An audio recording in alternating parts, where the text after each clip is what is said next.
یک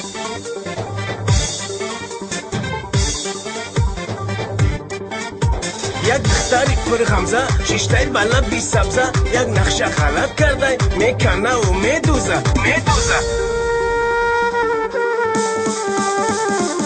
ناز نکنی ای یارم تو را من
دوست میدارم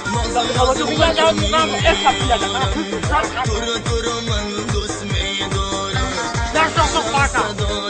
ای بی وفا در راهت من انتظارم بشنو صدایم ای بی وفا در راهت من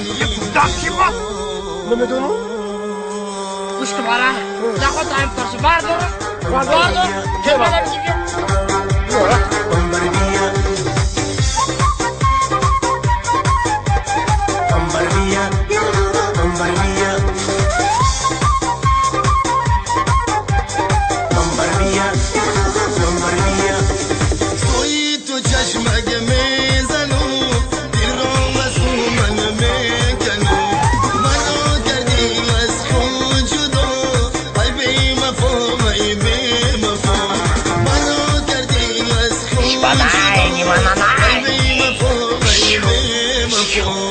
بچیم تقی جانی تولک زنه میره قصه یه جنباند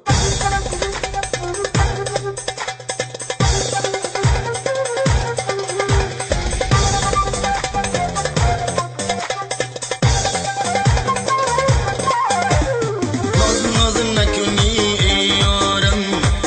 تو را من دوست میدارم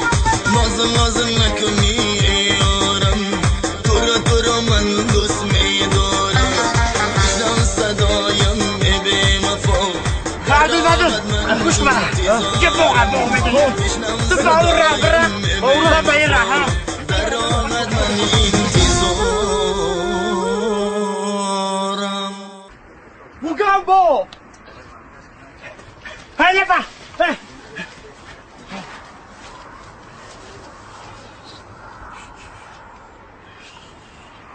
السلام علیکم دختر خشو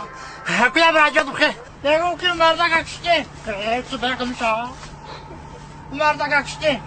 چیزی حلالی رفتی اما چی؟ حالی تو بانیویدم